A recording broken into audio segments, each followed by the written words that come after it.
Welcome to the Dad Show podcast. How y'all doing? Today is part 3.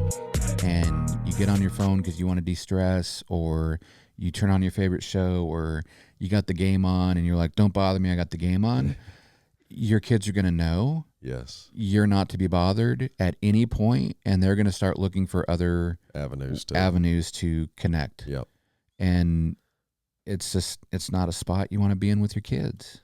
Brandon Janis was on the podcast last week, and he hit the nail on the head. Our kids want to be us. They want to do what we're doing. Yep. So if we're outside smoking, if we're outside vaping, if we're always on our phone, if we're always buried in a TV, in substance abuse, whatever, our kids want to mimic and do, for the most part, what us as parents are doing.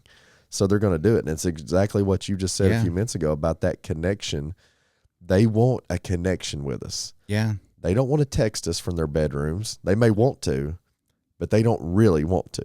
Yeah. You know what I mean? They don't. They need this face-to-face, this conversation, the parents showing up and saying, we care about you. Like, I want to listen to you. I want to know what's going on in your life. I want to know what makes you happy. I want to know what makes you sad. I want to know what I can change to be a better father to you. Yeah. Like, what makes you feel loved? What makes you feel like, and I think about this the other day, and it was a failure, but it was a perfect point for me to be able to give Lincoln. Like, he came out of school and he's like, Dad, I said the pledge today on intercom. Are you proud of me? And I was like, son, I'm proud of you.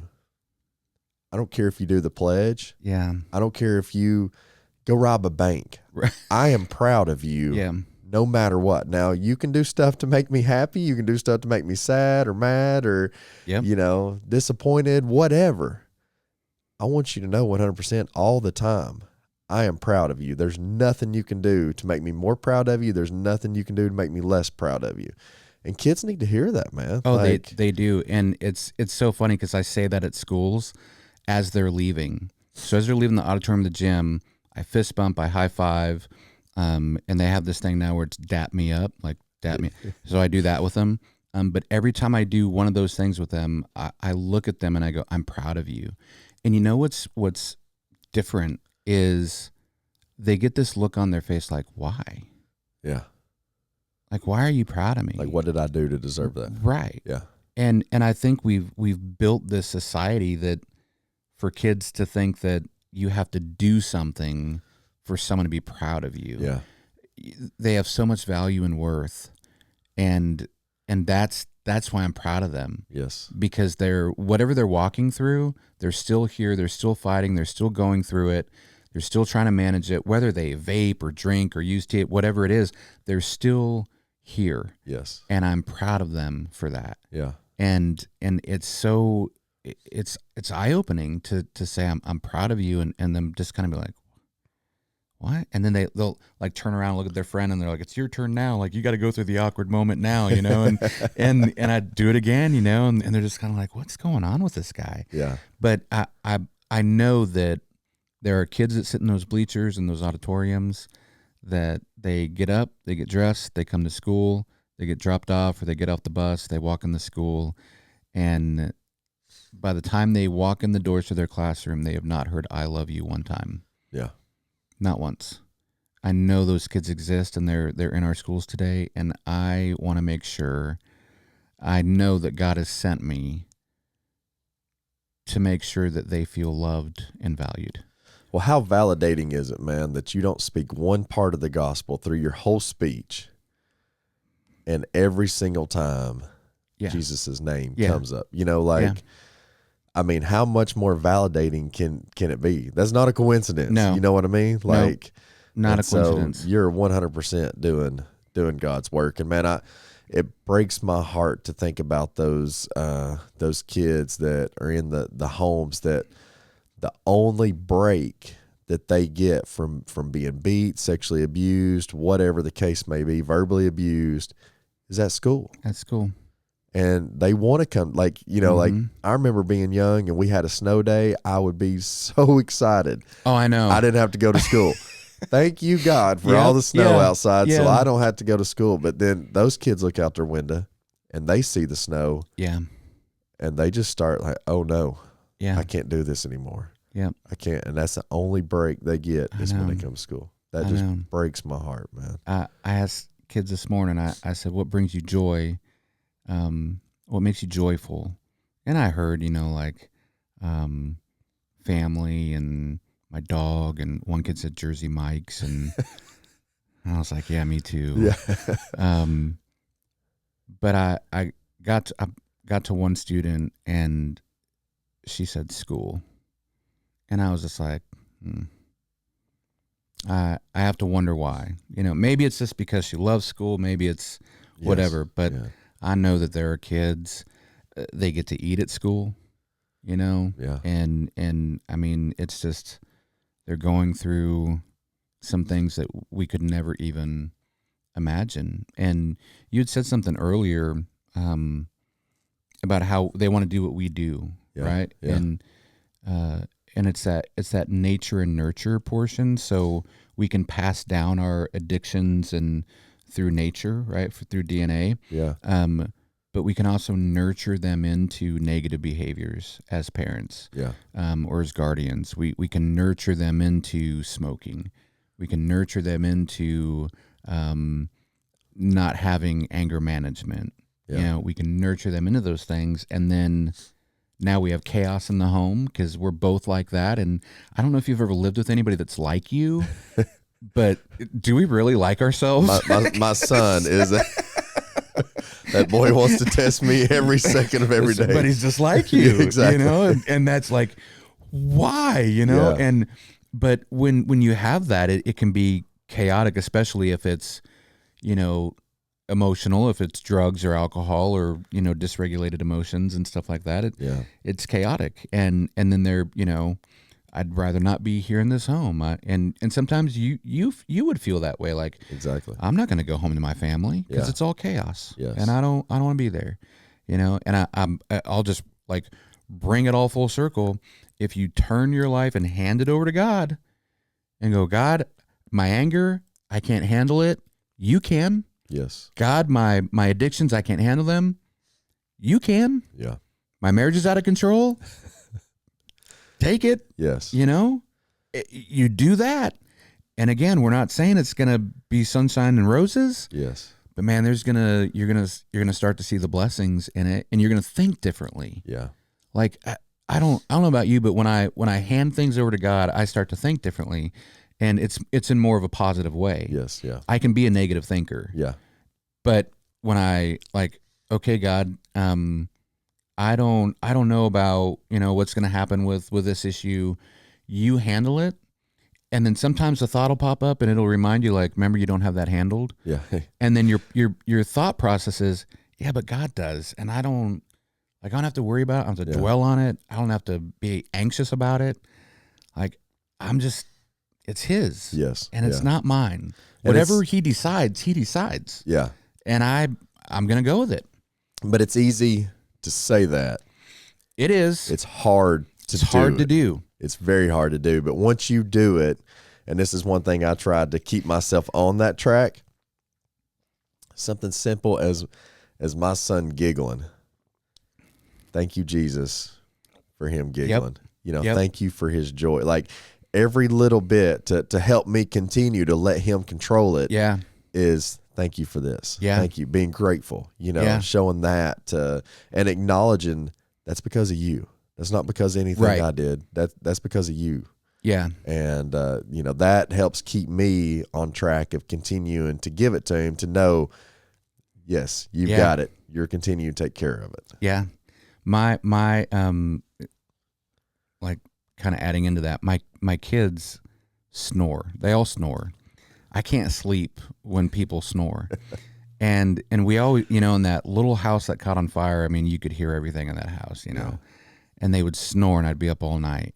We had our fire and the Red Cross took us to a hotel, and I was up, like, my adrenaline's going, I'm up, everybody else goes back to sleep, and I hear my kid snoring. And I'm like, thank you, Jesus, Yes. that I get to hear that sweet, Wow. sweet, awful noise Yeah.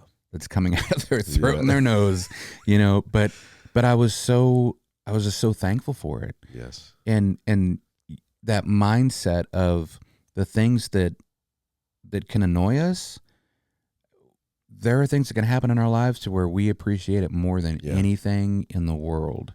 And yeah, well, think about all the adversity that you went through, all the hard that you went through in your life.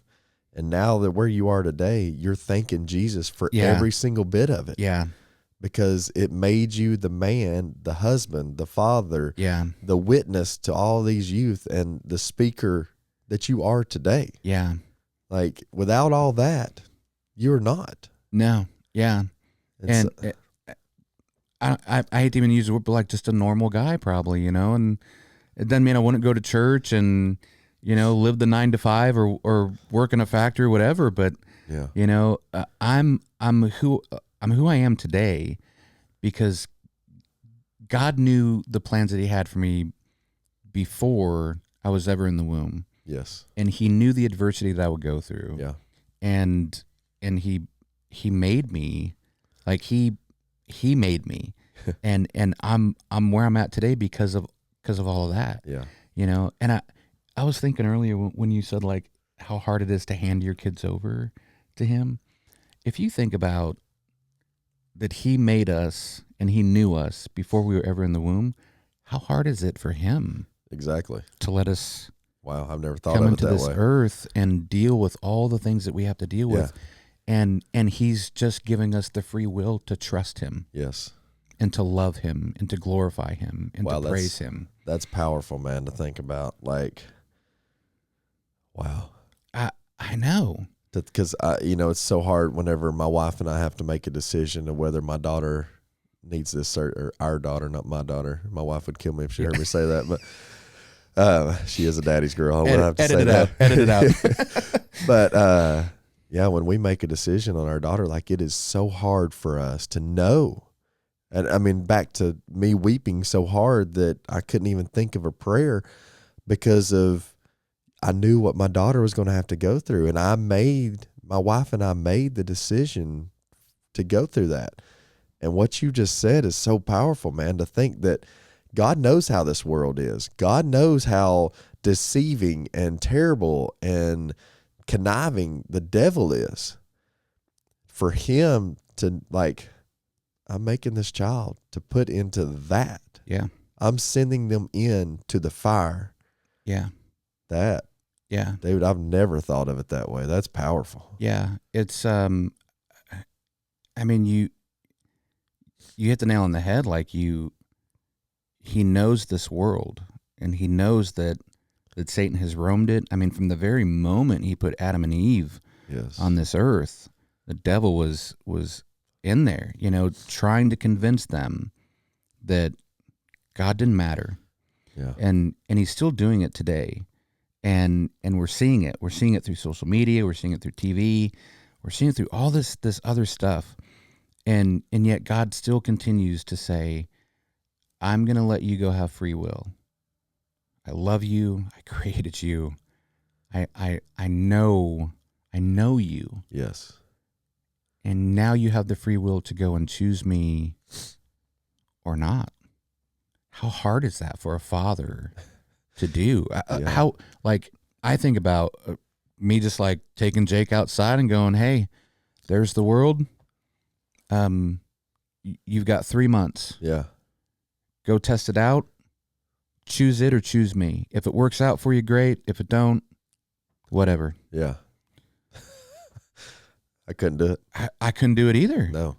I couldn't do it either. I don't even know that I'll be able to do it when my kids are of age, adults, to be able to go out and, He's 21. Yeah, well. Yeah. But, I mean, still though, like you're just, God's letting us figure this out. Yeah. And he's saying, I'm here. Don't forget your Father is here. Yeah. But if you do, I still love you, and I'll receive you when you remember. It's the prodigal son. Yeah. That's true. Give me my riches now. Yeah. And I'm leaving. Yeah. and I can't do it. I can't make it. I'm going back home to Dad. And Dad's like, yeah, been waiting for you. Yeah. Where you been? Got a meal inside. Yeah. You know? And that's what God has done with me. And I see it I see it every day. You know, just running from him and choosing everything else but him. Yes. And the moment that I just surrendered, he's like, yeah, none of that even mattered. Yeah. Forgiveness, I love you. Yeah. Across the board. Yeah. Grace. Yeah, grace. Yes. Grace. And I you know, I don't want to say that my daughter's illness was to change me, but it did 100%. Yeah. God knew, you know, I still wasn't the husband I needed to be. I wasn't the father that I needed to be. I was doing stuff that I shouldn't have been doing. And, you know, like God knew that nothing else would turn my wicked ways except hit me 100% where I put my everything. And when we got Kennedy's diagnosis, man, I mean, I was a social drinker. I'd go out and I say I was a social drinker. I could go out and drink one with you, or I'd go out and drink a case with you, whatever the case may be. Yep. But I wasn't at home. I wasn't, whenever I drank, I wasn't the man, the husband, or the father that I needed to be. Yep. And so on Kennedy's diagnosis, I said, God, I know you don't make deals. I'm not making a deal with you. Right. Whenever I drink, I know this is one thing I sin at every time. I'm not saying that drinking alcohol is a sin. Like, that's between you and God and what you know. And I don't judge people for if they drink. Like, that's like I said, once again. But I knew what I did whenever I drink, and I knew it was a sin, not the alcohol. What I did when I had the alcohol in me. Right. And so I said, God, I know you don't make deals. I'm not making a deal with you. Whether you heal my daughter here on earth or you heal her in heaven with you, this is one thing I sin at. Every time I do, I'm never touching another drop of alcohol. Yeah. And man, like, I haven't. I thank the good Lord. Awesome. March of 2015 was the last drop of alcohol that I've had. We're now in 2024, 9 years out of that. I feel better, and man, just giving it all to Him. I love it. To take care of, to nurture, to protect. Yeah. It's so powerful, man. You know, in 2002, Cara was pregnant with Jake, and I came home from work. I'd stopped at a bar. I'd went to a friend's house and got high, and I came home, and I walked through the door, and she's sitting in the kitchen. And I sat down, you know, and I go, hey, what are you doing? And she looked me like dead in the eyes, and she said, I need you to be a husband and a father, or you can choose that life, but you have to decide tonight. Wow. Wow. What if I choose that? Yeah. Well, then go choose it and don't come back in this house. Yeah. Okay. I wish I could tell you that I chose correctly in the moment, but I left. Yeah. I walked out, and I walked out for 3 months. I was gone. I was living in a friend's garage. He had this old dingy couch and a TV inside the garage, and no air conditioning, no heat. It was just a garage. And I got drunk one night, went to bed, woke up the next morning. Well, woke up in the afternoon, and I just went to the bathroom, looked in the mirror, and thought, what are you doing? And I want to say that was my thought, but it wasn't my thought. Yeah. God put it there. God put it there. Yeah. You know, and I didn't think she would answer. At this time, though, you weren't a believer, or you were? Wasn't a believer. Still at this time. Okay. Like now I think that. Like, exactly. Yeah. Yeah. Yeah. I didn't think she would answer the phone if I called her. And I called her, and you know, she answered, and I told her, I said, listen, I've made the wrong decision. I want to come home, and I want to be a husband and a dad. I don't want you to have to raise our child alone. And she said, we can meet, we can talk. And and we met up, and her conditions were, you have to get counseling, we have to go to marriage counseling, and you have to take parenting classes. Those are her conditions, and if you can meet those things, then yes, you can come home. Yeah. But I need to see you enter those things. And I tell people this sometimes, and even like the guys at work were like, oh man, like, you got to get rid of her, man. She controls you and all that. And it's okay for your spouse to call you out, right? Yes, like, yeah. And that's all that she was doing. Yeah. Because she knew that if I didn't get that help, it was going to be harder for me to overcome the things I was trying to overcome. And I'm telling you, man, I started making appointments that day. I was like, oh, how soon can you get me in? Like, I need to be in tomorrow. You know, I don't want to live in this garage no more. Yeah, exactly. And I started making calls that day, and that was, I mean, that was the longest we've ever spent apart. Wow. And I'll tell you, like, a lot of people are like, man, married 22 years, like, is there still a fire there? So it's still a kindle? Man, we are in love. Yeah. But it's because it's marriage designed by God, not designed by us. At the forefront of it. Yeah. And there's grace and there's mercy at the forefront of it. And it's a lot of fun. Yeah. It's a lot of fun. Like, that's my best friend. Like, that's who I love being with. I love being with my wife. Yeah. I'm the same way. It's so, like, so many people are like, oh, you got to spend time with other people, and I do. Yeah. But when I'm with other people, I'm like, man, I can't wait to go home and tell her about today and ask her about her day and make jokes and, you know, and just, we have this thing where I'll say, I love you. And she'll go, what day is it? And I'll go, Wednesday. And she'll go, oh, I can't love you on Wednesdays. I'm sorry. You'll have to wait till tomorrow.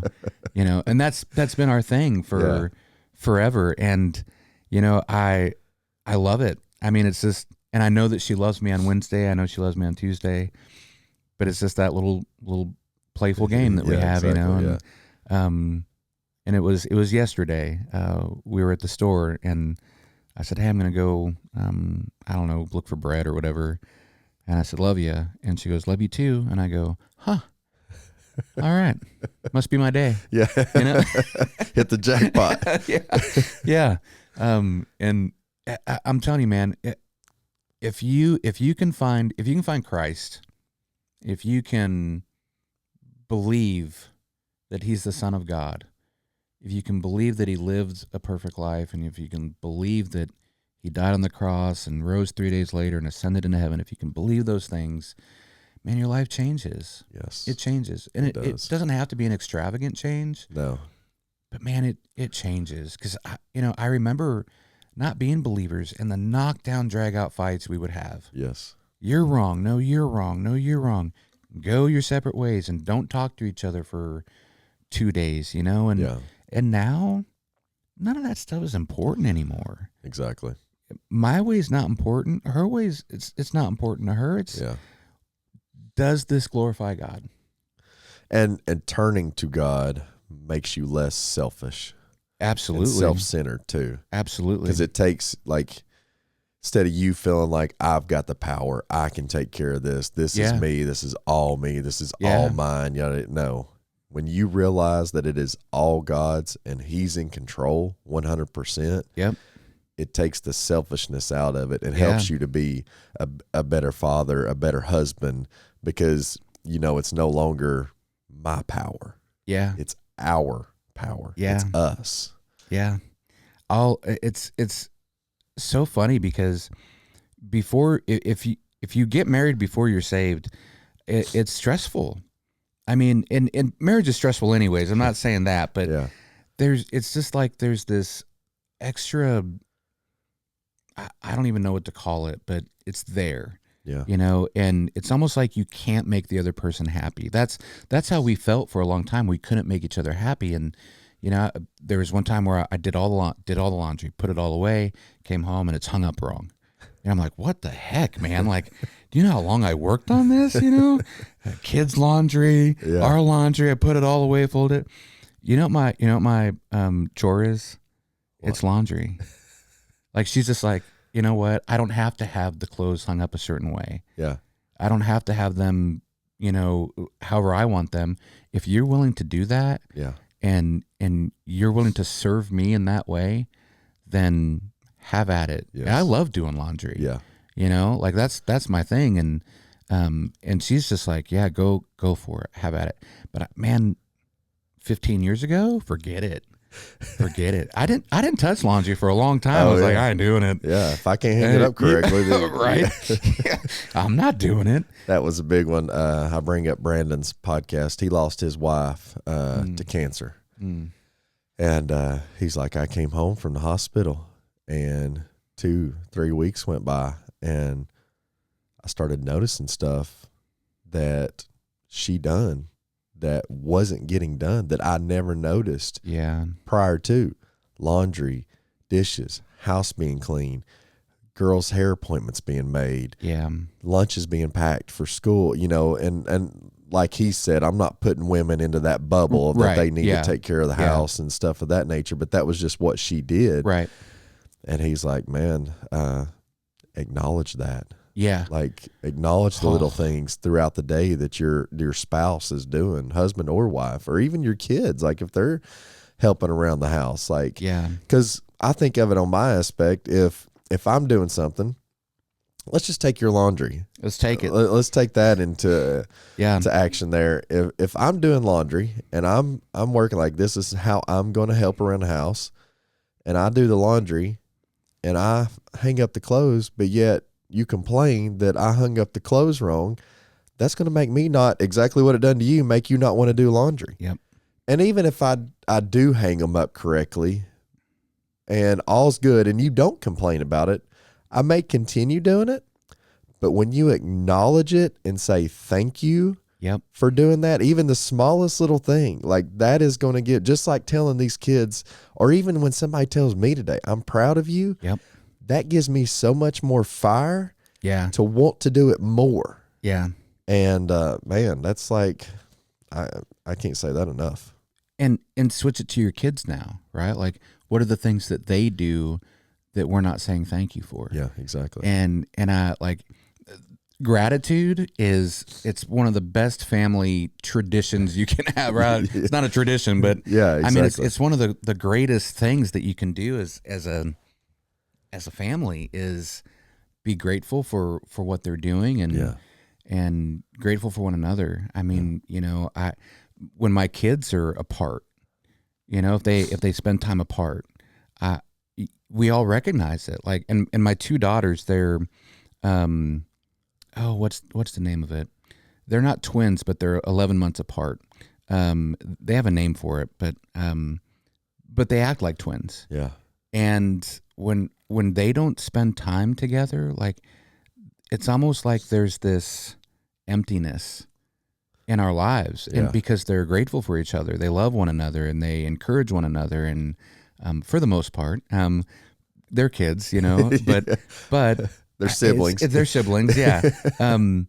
But that's the thing that we're looking at is when your kids do something for another sibling or another kid, celebrate that. Yes. Like rejoice in that. Tell them, hey, I'm proud of you. Thank you for doing that. You know what? I noticed that I dropped a wrapper on the floor 3 hours ago and I didn't feel like bending down to pick it up, but you got it. Like, thank you for doing that. Yeah. That simple motion of you going down on the floor helped me out so much more than you could ever imagine. I mean, thanks for letting the dog out.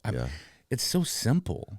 But we get so caught up in our day-to-days and we're busy and we don't notice those things. And man, I'm telling you, if your life's so much better if you just approach it with gratitude and thankfulness. Yeah.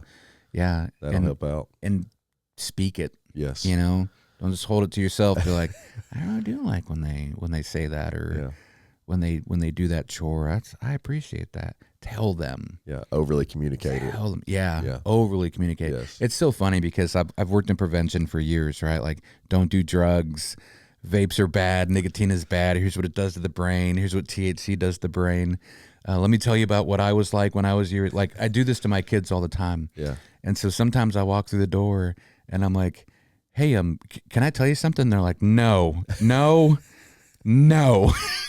We are preventioned out. Yeah. Like, just stop.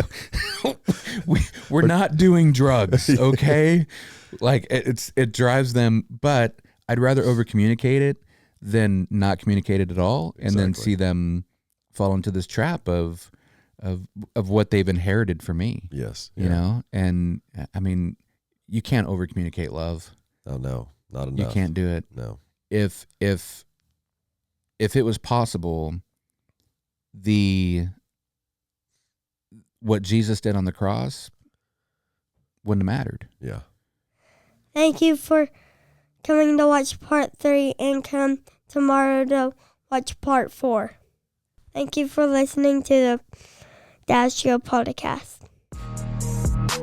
Thank you for listening to the Dad Show podcast. Please like, review, and subscribe.